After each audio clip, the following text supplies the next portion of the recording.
Hi friends, welcome to Sasi's Greenland. இந்த வீடியோவில் இன்றைக்கி என்ன பார்க்க போகிறோம் அப்படின்னு பார்த்தீங்கன்னா 6 படைவீடுகள், முருகனின் 6 படைவீடுகளையும் ஒரே நாளில் தரிசனம் பண்ண போகிறோம் அப்படின்னு சொன்னால் நம்புவீங்களா? நிச்சயமாக நம்பி தான் ஆகணும்.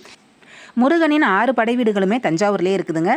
இதுதான் பார்த்தீங்க அப்படின்னா எல்லாருமா சேர்ந்து இது 40 வருஷத்துக்கு மேலாக நடந்துட்டுருக்காங்க. நாங்கள் இது வந்து 3வது வருஷமாக நடந்துகிட்ருக்கோம். முருகனின் 6 வீடுகளையும் ஒரே நாளில் தரிசனம் பண்ண போகிறோம் அப்படின்னதும் தரிசனம் பண்ணுறதுலாம் பெருசு இல்லைங்க. ஆனால் பாத யாத்திரை மூலமாக நம்ம வந்து தரிசனம் பண்ண போகிறோம் அப்படிங்கிறதுல மிகவுமே வந்து ஒரு சிறப்பான தரிசனமாக இருக்கும் அப்படின்னு நான் நம்புகிறேன். ஸோ வந்து ஒரு வருஷமும் நம்ம வந்து கலந்துக்கிட்டு அதுலேருந்து நல்ல ஒரு பாசிட்டிவ் வைப்பு கிடைக்க போய் தான் அடுத்தடுத்த வருஷம் நம்மளால் நடக்கணும் அப்படின்ற ஒரு ஆர்வம் மனசுக்குள்ளே நடந்துடலாம் அப்படிங்கிற ஒரு தெம்பும் தைரியமும் இருக்குது. ஸோ அது மாதிரி தான் நாங்கள் நடக்கிறதையும் பார்த்துட்டு ஃப்ரெண்ட்ஸ் சர்க்கிளுமே வந்து இன்னும் நானும் வரேன்னு சொல்லி வாலண்டரியாக வந்து அவங்களே வந்து விருப்பப்பட்டு வந்துட்டுருக்காங்க. இது மட்டும் இல்லை, நாங்கள் ஃப்ரெண்ட்ஸ் சர்க்கிள் மட்டும் இல்லை, எங்களோட ரிலேட்டிவ்ஸும் பார்த்திங்க அப்படின்னா அண்ணி, அக்கா பொண்ணு, அப்புறம் பார்த்திங்க அப்படின்னா ஃப்ரெண்ட்ஸ் சர்க்கிளில் வந்து ஜெயந்திமா, குமாரப்பா, அப்புறம் வந்து மணியப்பா அவங்க ஒய்ஃபு, அது மாதிரி அவங்க வந்து ஒரு 7-8 பேர் வந்து எங்களை விட எக்ஸ்ட்ரா வந்து அவங்களும் எங்கள் கூட சேர்ந்து நடந்து வராங்க. நம்ம ஊர்லேருந்து பார்த்திங்க அப்படின்னா டோட்டலாக 15 பேர்கிட்ட நம்ம வந்து நடந்து போகிறோம். தஞ்சாவூரில் இந்த பெரிய கோயிலில் தான் வந்து ஸ்டார்ட் பண்ணுவாங்க. பெரிய கோயில் வந்து காலையில் 7 மணிக்கெலாம் இருக்கணும். ஒவ்வொரு வருஷமும் ஆடி மாதம் கடைசி ஞாயிற்றுக்கிழமை காலையில் 7 மணிக்கு பெரிய கோயிலில் இருந்தோம் அப்படின்னு சொன்னால் நம்ம வந்து முருகனின் 6 படைவீடுகளையும் தரிசனம் பண்ணிடலாம் அப்படின்னு தான் சொல்லணும். ஸோ பெரிய கோயில் வந்தாச்சு. பெரிய கோயில் வந்ததுமே எங்கே இருக்குது அப்படின்னு சொல்லி ஆர்வமாக தேடக்கூடியது நம்மளோட தேர் தாங்க. இந்த தேர் பின்னாடி தான் வந்து நாம் நடந்து போகிறோம். தேரில் வந்து முருகனை வந்து அழகாக ஜோடித்து வச்சுருப்பாங்க. பார்த்ததுமே பகீர்னு இருந்துச்சு. என்ன அப்படின்னு பார்த்தீங்கன்னா வள்ளி தெய்வானை பக்கத்தில் காணுமே அப்படின்ற ஒரு குறை தான் இருந்தது. மற்றபடி நல்லா தான் வந்து ஜோடிச்சிருந்தாங்க. எப்போவுமே பார்த்தீங்க அப்படின்னா வள்ளி தெய்வானை கூட அந்த முருகனை பார்த்து 2 வருஷமாக பழகிட்டோம். ஸோ இந்த வருஷம் முருகன் படம் மட்டும் வச்சு அவங்க வந்து அலங்கரிச்சிருந்ததால் கொஞ்சம் மனசுக்கு வருத்தமாக தான் இருந்தது. இருந்தாலும் பரவாயில்ல அப்படின்னு சொல்லி அப்படியே உள்ளே போய் அந்த ஆறுமுக முருகனை வந்து தரிசனம் பண்ணிவிட்டு பெரிய கோவிலில் அதுக்கப்புறம் தான் வெளில வருவோம். இந்த தடவை ஆறுமுக முருகனை தரிசனம் பண்ணிவிட்டு எல்லாருமே வந்து ரெடியாக இருந்தாங்க. பெரிய கோவிலில் இருக்க முருகனை இந்த தடவை வந்து தரிசனம் பண்ண முடியல. இருந்தாலும் அதாவது மார்னிங் தான் தரிசனம் பண்ண முடியல. ஈவினிங் வந்து பெரிய கோவிலில் தான் வந்து நாங்கள் எங்களோட பாத யாத்திரையை முடிச்சுப்போம். ஸோ அப்பையும் முருகனை தரிசனம் பண்ணிட்டு தான் வீட்டுக்கு வரது வழக்கம். ஸோ ஈவினிங் வந்து நம்ம சாமி கும்பிட்டுக்கலாம் அப்படின்னு சொல்லி அப்படியே பாத யாத்திரை குழுவோடு சேர்ந்து நாங்களுமே நடக்க ஆரம்பிச்சிட்டோம். காலையில் 7 மணிக்கு பெரிய கோயிலில் ஆரம்பிக்கிற அந்த பாத யாத்திரை சாயங்காலம் 7 மணிக்கு அதே பெரிய கோயிலில் வந்து தான் முடிப்போம். ஸோ இதுதான் வந்து ஒவ்வொரு வருஷமும் நடந்துகிட்ருக்கு. இப்போ முதல் படை வீடான திருப்பரங்குன்றம் முருகன் கோவிலில் தான் இருக்கும். இது தஞ்சாவூரில் இருக்கக்கூடிய மேல வீதியில், அதாவது மேல அலங்கம் அப்படின்னு சொல்லுவாங்க இல்லையா, அங்கே தாங்க இந்த கோவில் இருக்குது. 1ஆம் படை வீடான திருப்பரங்குன்றம் முருகன் கோவில் இதுதான். எல்லாருமே தரிசனம் பண்ணிக்கோங்க. யாரெல்லாம் இந்த வருஷம் அறுபடை வீடு அந்த பாத யாத்திரையில் வந்து கலந்துக்க முடியல அப்படின்னு நினைக்கிறீங்களோ அவங்க எல்லாருமே வந்து இந்த வீடியோவை முழுக்க பாருங்கள். 6 படை வீடுகளில் உள்ள கருவறையில் உள்ள முருகனையுமே நீங்கள் வந்து தரிசனம் பண்ணிக்க முடியும். திருப்பரங்குன்றம் முருகனை தரிசனம் பண்ணினதுமே எல்லாருமே வந்து மார்னிங் டிஃபனுக்காக தான் அழைச்சிட்டு போயிட்டாங்க. இதில் பார்த்திங்க அப்படின்னா நாங்கள் 6 பேர் வந்து செட் ட்ரெஸ் தான் எடுத்திருந்தோம். நாங்கள் ஃப்ரெண்ட்ஸ் சர்க்கிள் எல்லாருமே வருஷம் ட்ரெஸ் எடுக்கிறது வழக்கம். போன வருஷமும் இதே மாதிரி எல்லோ கலரில் ஒரு ட்ரெஸ் எடுத்திருந்தோம். இந்த வருஷம் 6 பேருக்குமே ஒரே மாதிரியான ட்ரெஸ் பாருங்கள் எப்படி இருக்குன்னு சொல்லி கமெண்ட்ஸில் சொல்லுங்கள். ஸோ ஓகே ஃப்ரெண்ட்ஸ், இப்போ வந்து காலையில் மார்னிங் டிஃபன் பார்த்திங்க அப்படின்னா அன்னதானத்துக்காக நிறைய பேர் வந்து தானாகவே வந்து பணம் கொடுப்பாங்க. ஸோ அதே மாதிரி இந்த வருஷமும் நாம் ஒரு நம்ம ஃப்ரெண்ட்ஸ் சர்க்கிள்லேருந்து கலெக்ட் பண்ணி ஒரு 5000 ரூபாய் நம்ம அன்னதானத்துக்காக கொடுத்துருந்தோம். இது வந்து முற்றிலும் வந்து அவங்களா ஓன் இன்ட்ரெஸ்ட் எடுத்து கொடுக்குறதா, மற்றபடி சாப்பாடுக்காக கொடுக்கணும் அப்படின்ற எந்த ஒரு வலுக்கட்டாயமும் கிடையாது. ஸோ அவங்கவுங்க விருப்பப்பட்டு கொடுக்கலாம். அதாவது பாத யாத்திரைக்கு முன்கூட்டியே ஒரு வாரம் இருக்கவே இது வந்து கலெக்ட் பண்ணுவாங்க. அப்போதைக்கு நம்ம வேணால் தேவைப்படுற பொருட்கள் மளிகை சாமான்களும் வாங்கி கொடுக்கலாம். அப்படி இல்லை அப்படின்னா நம்ம பணமாக கொடுக்குறது அப்படின்னா கூட கொடுக்கலாம். ஸோ நம்ம எல்லாருமே இப்போ காலையில் டிஃபனுக்காக தான் க்யூவில் நின்றுட்டுருக்கோம். இட்லி, பொங்கல், கேசரின்னு சூப்பராக சாப்பிட்டுட்டு அப்படியே அடுத்தது பக்கத்துலேயே இருக்கக்கூடிய காமாட்சி அம்மன் கோயிலுக்கு தான் வந்திருக்கோம். கோயில் முழுக்கவுமே பார்த்திங்க அப்படின்னா கண்ணாடி வளையலால் அழகழகாக தோரணம் செஞ்சு போட்டிருந்தாங்க.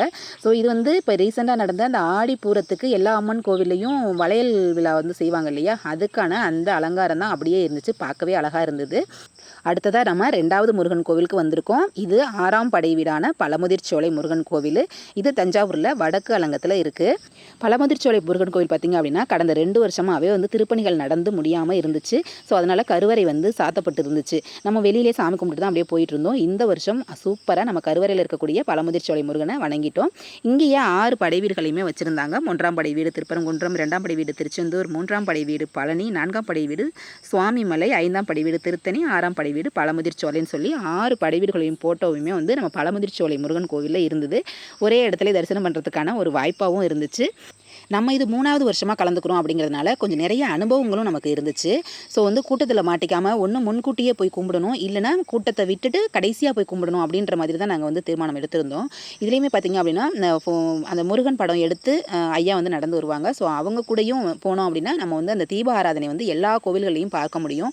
அந்த மற்ற டைமில் நம்ம வந்து முன்கூட்டியே அவங்களுக்கு முன்கூட்டியே போனோம் அப்படின்னா தீப ஆராதனை கிடைக்காது. நம்ம வந்து சாமியை மட்டும் கும்பிட்டு வந்துடணும். நம்ம வந்து எல்லா முருகன் கோவில்லையும் நம்ம வந்து தீப ஆராதனையோடு நம்ம முருகனை வழிபடணும் அப்படிங்கிறதுனாலேயே அந்த படம் எடுத்து வரும் ஐயா கூடவே நாங்கள் வந்து கொஞ்சம் எல்லா ஃப்ரெண்ட்ஸுங்களுமே சேர்ந்து நம்ம நடக்க ஆரம்பிச்சிருவோம். பாத யாத்திரை போகும்பொழுதே வழியில் இருக்கக்கூடிய எல்லா கோவில்களையும் வணங்கிட்டு போகிறது. இப்போ பார்த்திங்க அப்படின்னா நம்ம வெள்ளப்பிள்ளையார் கோயில் அப்படின்னு சொல்லுவாங்க, இது ரொம்ப ஃபேமஸான கோயில் தான். ஸோ அங்கே தான் இப்போ வந்து நம்ம வணங்கிட்டு இருக்கோம். அங்கேயுமே வந்து அந்த முருகன் படம் ஏந்தி வர அந்த படத்தை வந்து உள்ள கருவறையில் வச்சு நமக்கு வந்து தீபாராதனை காமிச்சிட்டு அதுக்கப்புறம் கொடுப்பாங்க. சிவனுக்கு ரொம்ப பிடிச்சமான மலர் இது நாகலிங்க பூ அப்படின்னு சொல்லுவாங்க. பெரிய கோவில்லையுமே இந்த மரம் வந்து இருக்குது. நிறைய பெரிய பெரிய பூக்களையுமே நான் வந்து அந்த மரத்தில் பார்த்துருக்கேன். அது வந்து இங்கே வெள்ளப்பிள்ளையார் கோவிலில் இந்த மரம் நல்ல பெரிய மரமாகவே இருந்துச்சு. ஆனால் பூக்கள் மட்டும் பெருசாக மலரலை, மொட்டு தான் குட்டி குட்டி மொட்டாக இருந்தது. ஸோ அதை அப்படியே பார்த்து ரசிச்சுட்டு அடுத்ததாக பார்த்திங்க அப்படின்னா வடபத்திரகாளி கோவிலுக்கு தான் வந்திருக்கோம். நம்ம போகிற நேரம் பார்த்து அழகான அந்த சந்தன அபிஷேகம் நடந்துச்சுங்க. அழகாக சந்தன அபிஷேகத்தில் அந்த குங்குமம் விட்டு பூ போட்டு நமக்கு வந்து அர்ச்சனை காமிச்சாங்க. பார்க்குறதுக்கே கண்கொள்ளா காட்சியாக தான் இருந்துச்சு. வடபத்திரகாளி அம்மன் கோவிலும் இந்த சிவன் கோயிலும் பக்கம் பக்கமாக தான் அமைஞ்சிருக்கு. சிவனையுமே வந்து நல்லாவே தரிசனம் பண்ணிட்டோம். இப்போ அடுத்ததாக பார்த்திங்க அப்படின்னா நம்ம திருத்தணி முருகன் அங்கே தான் வந்து வந்திருக்கோம். இது வந்து படை வீடுகளில் பார்த்திங்க அப்படின்னா 5ஆம் படை வீடு இருந்தாலும் நம்ம வந்து படை வீடு கணக்குப்படி நம்ம வந்து பார்க்க மாட்டோம். போகிற வழிகளில் இருக்கக்கூடிய முருகன் கோவிலில் அப்படியே வந்து வழிபடுறது தான் வந்து வழக்கம். இப்போ நம்ம 3ஆம் படை வீடு, அது வந்து 3 முருகன் கோவிலை வந்து கும்பிட்டாச்சு. ஃபஸ்ட்டு வந்து திருப்பரங்குன்றம் போனோம், 2வது பழமுதிர்ச்சோலை போனோம், 3வதாக இப்போ வந்து திருத்தணி முருகன் கோவிலில் தான் இருக்கும். இந்த அறுபடை வீடு முருகன் தரிசனம் அப்படின்னு பார்த்தீங்கன்னா பாத யாத்திரை போகும்போது எந்த ஒரு கூட்டமும் நெரிசலும் இருக்காது. ஆனால் கருவறை கிட்ட சாமி கும்பிட வரோம் அப்படிங்கும்போது மட்டும் இந்த கூட்டத்தில் கொஞ்சம் இடிப்பட்டு தான் ஆகணும், வேறு வழி இல்லை.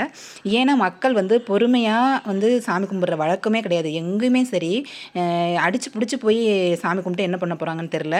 ஆனாலுமே நம்ம அந்த தீபாராதனை பார்க்கணும் அப்படிங்கிறது எல்லாரோட மனசுலையும் வந்து ஓடிட்டுருக்கலாம் இல்லையா, நம்மள மாதிரி தான் அவங்களும் இல்லையா. ஸோ அது மாதிரி இந்த தீபாராதனை அந்த பாத யாத்திரை குழுவுக்காக ஒரு டைம் தான் காமிக்கிறாங்க. அதனால் அவங்க வந்து இந்த கூட்ட நெரிசலுக்கு அதுவும் ஒரு காரணமாக கூட இருக்கலாம். இப்போ பார்த்திங்க அப்படின்னா நம்ம வந்து இந்த திருத்தணி முருகன் தரிசனம் பண்ணிவிட்டு அதுக்கப்புறம் வந்து மதிய லஞ்சுக்காக நம்ம வந்து போயிடுவோம். ஒரு மண்டபத்தில் போயிட்டு ஒரு 2 or 3 hours வந்து அங்கே வந்து நம்ம ரெஸ்ட் எடுத்துகிட்டு மதிய சாப்பாடு சாப்பிட்டுட்டு எல்லாமே ரெஃப்ரெஷ் ஆகிட்டு அதுக்கப்புறமா தான் ஒரு 3 மணிக்கு மேலே நடக்க ஆரம்பிப்பாங்க. இங்கே திருத்தணி முருகன் கோவிலில் பார்த்திங்க அப்படின்னா வருஷம் இப்போ வந்து நம்ம 3வது வருஷம் வரோம் இல்லையா, வருஷமே பார்த்திங்க அப்படின்னா ஐஸ் வண்டி நிற்கும். அது என்னன்னு தெரில, 2 வருஷமாக வந்து அதே மாதிரி தான் ஐஸ்கிரீம் சாப்பிட்டோம். அதே மாதிரி இந்த வருஷமும் ஐஸ் வண்டி கரெக்டாக நின்றுச்சு. ஸோ அப்படியே ஐஸ் வாங்கி எல்லாருமே சாப்பிட்டாச்சு. இந்த இடத்துல உட்காந்து போன வருஷமும் நம்ம வந்து வீடியோ எடுத்திருப்போம் அப்படின்னு நினைக்கிறேன். அதே இடத்துல போய் அந்த வீட்டு வாசலில் உட்காந்தாச்சு. நல்ல நிழலும் கூட. நம்ம ஃப்ரெண்ட்ஸ் பார்த்திங்க அப்படின்னா இந்த சேம் ட்ரெஸ் போட்டிருக்கிறதுனால ஒருத்தர் நாங்கள் பிரிய முடியாது. ஸோ எங்கே நின்னாலும் கரெக்டாக கண்டுபிடிச்சி கூப்பிட்டுக்கலாம் அப்படிங்கிறதுனால தான் மெயின் ரீசனே இந்த ட்ரெஸ் நாங்கள் எடுக்கிறதுக்கு காரணமே. அப்புறம் பார்த்திங்க அப்படின்னா இது மாதிரி செட் ட்ரெஸ் போட்டு வரும்போது அந்த பாத யாத்திரை குழுக்கள்கிட்ட நல்ல ஒரு வரவேற்பும் நல்ல ஒரு மரியாதையும் கிடைக்கும் நமக்கு. நம்ம வந்து ஒரு ஆர்கனைஸ் பண்ணுற ஒரு சில பொறுப்புகளையும் நம்மக்கிட்ட கொடுப்பாங்க. ஸோ அது மாதிரி தான் 2 வருஷமாக வந்து நம்ம போயிட்டுருந்தோம். இதுவுமே வந்து 3வது வருஷமே நல்லபடியாக போயிட்டுருக்கு. இங்கே வந்து இளவரசேக்கா, லாவண்யா, திசையண்ணி எல்லாருமே வந்து திருத்தணி முருகன் கோயிலில் பார்க்க முடிஞ்சுது. ஸோ ஆனால் திசையண்ணி மட்டும் மிஸ்ஸிங்கு. ஸோ ஐஸ் வாங்கினாங்க, ஆனால் வந்து வீடியோக்கு வரல. அடுத்ததாக பார்த்திங்க அப்படின்னா இங்கே வந்து உஜ்ஜயினி மகாளி இந்த அம்மன் கோவில் வந்து பயங்கர சூப்பராக இருக்குங்க. அந்த வேலைப்பாடுகள் பார்த்திங்கன்னா ஒவ்வொரு தூண்லையுமே அவ்வளோ அழகாக இருக்கும். போன வருஷம் இது ஃபுல்லாகவே சுற்றி உள்ள அந்த பரிகார தெய்வங்களையுமே வந்துட்டு நான் வீடியோ எடுத்து ஒவ்வொன்றுத்தையுமே நான் வந்து கரெக்டாக காமிச்சிருந்தேன். இந்த வருஷமும் எடுத்திருக்கேன், ஆனாலும் வீடியோ வந்து லென்த்தியாக போகுது அப்படின்றதுனால நம்ம வந்து முருகன், வள்ளி, தெய்வானை ஸோ இவங்களை இல்லாத ஒரு வீடியோவா அப்படின்ற மாதிரி நம்ம வந்து சாமி கும்பிட்டுட்டு அப்படியே வந்து நம்ம அந்த திருவண்ண மகாலில் தான் வந்து இங்கே மதிய லஞ்சு எப்போவுமே. ஸோ வந்து இங்கே வந்து சாப்பிட்டுட்ருக்கோம். ஆனாலும் போன வருஷம் இதுக்கு பக்கத்துலேயே இன்னொரு மண்டபம் இருக்குது, அங்கே தான் பிடிச்சிருந்தாங்க. அங்கே வந்து ரொம்ப ஆளுங்களுக்கு வந்து ஒரு ஃப்ரீயாக இல்லை, உட்கார சாப்பிட எடுக்க கொஞ்சம் ரெஸ்ட் எடுக்கிறதுக்கு. இந்த திருவண்ண மகால் நல்லாவே இருக்கும். ஸோ இங்கே வந்து ரெஸ்ட்டை போட்டாச்சு. மக்கள் உள்ளே வராங்க, சரி உள்ளே தானே போகிறாங்க அப்படின்னு பார்த்தா வாசல்லேருந்தே க்யூவு. ஸோ எதுக்குன்னு பார்த்தா மதிய லஞ்சுக்கு தான். நீங்கள் லஞ்சை வாங்கி சாப்பிடுங்கப்பான்னு சொல்லிட்டு நாங்கள் ஒரு ஓரமாக உட்காந்து ரெஸ்ட்டை எடுத்துகிட்டு க்யூலாம் முடிஞ்ச அப்புறம் போய் சாப்பாடு வாங்கிட்டு வந்து சாப்பிட்டோம். சாப்பிட்டுட்டு நல்ல அரட்டை அப்படியே உட்காந்தாச்சு. ஸோ ஒரு 2:30க்கெலாம் பார்த்திங்க அப்படின்னா மக்களையே காணோம். ஸோ எங்கே தான் போயிட்டாங்க அப்படின்னு பார்க்குறோம். எல்லாருமே வந்து போயிட்டாங்க, அடுத்த படை வீடுக்கு போயிட்டாங்க. ஸோ அப்புறம் அடித்து பிடிச்சி சொல்லி எல்லாருமே அவங்க வந்து கிளம்பி ஓடியாந்து அவங்கள பிடிக்கிற மாதிரி ஆயிடுச்சு. இங்கே இருக்கிறது பார்த்திங்க அப்படின்னா 4வதாக நம்ம பார்த்தது பார்த்திங்க அப்படின்னா சுவாமிமலை முருகன். அது வந்து தஞ்சாவூர் ஆட்டுமந்தை தெருவில் இருக்குது. அதை அப்படியே கடந்து அடுத்ததாக போனோம் அப்படின்னா சின்ன அரிசிக்கார தெருவில் வந்து பழனி முருகன் இருக்கார். அவரை நோக்கி தான் நம்ம வந்து இப்போ போயிட்டுருக்கோம். ஸோ வந்து சுவாமிமலை முருகன் கோவிலை வந்து எல்லாருமே வணங்கிட்டு போயிட்டாங்க. அந்த ஒரு இடத்துல மட்டும்தான் நம்ம கூட்ட நெரிசலை நம்ம பார்க்க முடியல, ஏன்னா நம்ம கொஞ்சம் லேட்டாக வந்துட்டோம் அப்படின்றதுனால. அதுக்கப்புறமா நம்ம வந்து சின்ன அரிசிக்கார தெருன்னு சொல்லுவாங்க, அங்கே தான் வந்து பழனி முருகன். அங்கே வந்து எல்லாருமே கூட்டத்தெல்லாம் பிடிச்சாச்சு. தேர் மக்கள் எல்லாமே வந்து இங்கே வந்து ஜோதியாக வந்து களை கட்டிருச்சு. இங்கே வந்து தான் பார்த்திங்க அப்படின்னா மக்கள் கூட நம்ம வந்து மிங்கிள் ஆனோம். அப்படியே பழனி முருகனை வந்து தரிசனம் பண்ணிவிட்டு அதுக்கப்புறம் கடைசியாக நம்ம வந்து பூக்கார தெருவில் இருக்கக்கூடிய திருச்செந்தூர் முருகனுக்கு தான் வந்து நடந்துகிட்ருக்கோம். அது கொஞ்சம் லாங்கு. நம்ம வந்து சின்ன அரிசிக்கார தெருலேருந்து பூக்கார தெரு கொஞ்சம் தூரமாக தான் நடந்து வர மாதிரியா இருக்கும். பசங்க எல்லாருமே டயர்ட் ஆகிட்டாங்க அப்படின்னு தான் சொல்லணும். எப்போவுமே வருஷம் பார்த்திங்க அப்படின்னா நம்ம திருச்செந்தூர் முருகன் கோயில் வரும்போது ரொம்ப வந்துட்டு டயர்ட் ஆகிடுவாங்க எல்லாருமே. வந்து முகத்தில் வந்து அந்த ஒரு டயர்ட்னஸ் தெரியும். என்னதான் உற்சாகமாக இது மாதிரி கும்மி பாட்டு, குச்சியடி, அப்புறம் வந்து கந்தசஷ்டி கவசம் படிக்கிறது, அப்புறம் வேல்மாறல் படிக்கிறது அப்படின்னு சொல்லி என்ன இருந்தாலும் அந்த கால் வலி, அந்த வெயிலில் நம்ம நடக்கிறோம் இல்லையா, அந்த கால் எரிச்சல், அதாவது காலையிலேருந்து மதியம் வரைக்கும் நடக்கும்போது ஒன்றும் டயர்ட்னஸ் தெரியாது. மதியம் சாப்பாட்டுக்கு அப்புறம் நம்ம நடக்கிறோம் இல்லையா, ரோடெல்லாம் நல்லா சுட ஆரம்பிச்சிடும் அந்த வெயிலுக்கு. எப்போவுமே 3 மணிக்கு நடக்கிறவங்க அந்த தடவை பார்த்திங்க அப்படின்னா 2:30க்கெலாம் நடக்க ஆரம்பிச்சிட்டாங்க. ரோடு பயங்கரமாக சூடு, காலெல்லாம் வந்து எரிய ஆரம்பிச்சிருச்சு எல்லாருக்குமே. திருச்செந்தூர் முருகன் கோவில் தான் இப்போ வந்திருக்கோம். இப்போ பார்த்திங்க அப்படின்னா உள்ளே போயிட்டு நம்ம சாமி கும்பிட வேண்டியதான். எல்லாமே வந்து அந்த ஆர்கனைஸ் பண்ணுறது வந்து சூப்பராக இருக்கும், எந்த ஒரு குறையும் இருக்காது, எதுவுமே நம்ம சொல்ல முடியாது. ஸோ அந்தளவுக்கு இந்தளவுக்கு வந்து ஒரு ஆர்கனைஸ் பண்ணுறாங்க அப்படிங்கும்போது நமக்கே சந்தோஷமாக இருக்கும். நம்மளும் சேர்ந்து அந்த ஆர்கனைசேஷனுக்கு நம்ம ஹெல்ப் பண்ணணும் அப்படின்ற மாதிரி மைண்ட் தாட்டும் வரும். ஸோ அது மாதிரி தான் இந்த வருஷமும் கொஞ்சம் கூட்ட நெரிசலெல்லாம் கண்ட்ரோல் பண்ணுறது, கொஞ்சம் டிராஃபிக் கிளியர் பண்ணுறது, இது மாதிரியான சின்ன வேலைகளும் எங்களுக்கு கொடுத்தாங்க. ஸோ அதையுமே நாங்கள் சூப்பராக செஞ்சு முடிச்சிட்டோம். இங்கிருந்தே மக்கள்லாம் வந்து கூட்டம் கலைஞ்சிருவாங்க, எல்லாம் அவங்கவுங்க வந்து வீட்டுக்கு போயிடுவாங்க. அதாவது 6வது கோவிலான திருச்செந்தூர் முருகன் கோவில், அது வந்து 2ஆம் படை வீடு தான். நம்ம வந்து ஆர்டர் படி படை வீடுகள் படி நம்ம வந்து நடக்க மாட்டோம் இல்லையா. ஸோ கடைசியாக நம்ம வந்து 2ஆம் படை வீடான திருச்செந்தூர் முருகனை கும்பிட்டுட்டு அப்படியே வந்து வீட்டுக்கு அவங்கவுங்க கிளம்பிடுவாங்க. ஸோ ஜெயந்தியம்மாவும் குமாரப்பாவும் பார்த்திங்கன்னா நல்லா டயர்டு, ஜெயந்தியம்மாவுக்கும் சுத்தமாக முடியல, நல்லா நடந்துட்டாங்க. ஆனால் டயர்ட்னஸ் இருந்தாலும் நடக்கணும் அப்படின்ற ஒரு வைராக்கியத்தோடு நல்லாவே நடந்துட்டாங்க. அவங்களுமே வந்து திருச்செந்தூர் முருகன் கோவிலோடு அப்படியே வந்து வீட்டுக்கு கிளப்பி விட்டாச்சு, எல்லாருமே போயிட்டாங்க. நாங்கள் வந்து இப்போ ஒரு 50லேருந்து 75 பேர் அந்த அளவுக்கு தான் இருக்கும். திரும்ப பெரிய கோவிலில் போயிட்டு நம்ம வந்து இந்த பாத யாத்திரையை முடிக்கிறது வழக்கம். இதில் வந்து சில நம்ம குரூப்லேயுமே முடியலையே, நம்மளும் திருச்செந்தூர் முருகன் கோயிலேருந்து வீட்டில் போயிடலாமான்னு மாதிரி கேட்டாங்க. ஆனாலும் இல்லை, நம்ம வந்து முருகன் அங்கே போய் பெரிய கோயிலில் போயிட்டு தான் அந்த அறுமுக முருகனை வந்து தரிசனம் பண்ணிட்டு தான் நம்ம வீட்டுக்கு போகணுன்ற மாதிரி ஸ்ட்ரிக்டாக சொல்லியாச்சு. அப்படியே வந்து எதுவுமே வந்துட்டு நோ அப்பீல் அப்படின்ற மாதிரி எல்லாருமே ஒத்துக்கிட்டாங்க. அப்படியே வந்து இப்போ பெரிய கோயில் தான் நம்ம நடந்து போயிட்டுருக்கோம். சாயந்தரம் பார்த்திங்க அப்படின்னா ஒரு 6:30 ஆகிட்டு. நம்ம வந்து பெரிய கோயில் போகும்போது எப்போவுமே வந்து 7 மணி ஆகும். பெரிய கோயில் உள்ளே போகும்பொழுது அங்கே வந்து வாசலில் நின்று திஷ்டி சுற்றுவாங்க. சூடம் ஏற்றி, தேங்காயில் வந்து சூடம் ஏற்றி திஷ்டி சுற்றி அதுக்கப்புறம் உள்ளே போயிட்டு இந்த ஆறுமுக முருகனை வந்து தரிசனம் பண்ணிவிட்டு வருவோம். ஸோ அதே மாதிரி தான் இந்த வருஷமும் நடந்துச்சு. நல்லபடியாக வந்து காலையில் 7 மணிக்கு ஆரம்பித்த இந்த பாத யாத்திரை சாயங்காலம் 7 மணிக்கு சூப்பராக முடிஞ்சுது. இவ்வளோ கஷ்டப்பட்டு நடந்திருக்கோம் இல்லையா, நமக்காக இந்த முருகன் என்ன பண்ணாருன்னு பார்த்தீங்களா, அழகான தரிசனங்க. அந்த இது சிவனும் பார்வதியும் நமக்காக வந்து வாசலில் நின்று காத்துட்டு இருந்தாங்க. அட நீங்கள் கூட்டம்லாம் நகருங்கப்பா, பாத யாத்திரை மக்கள் வராங்க, நான் அவங்கள பார்க்கணும் அப்படின்ற மாதிரி இருந்துச்சுங்க ஃபீலு. ஸோ அவ்வளோ சந்தோஷம் எங்களுக்கு.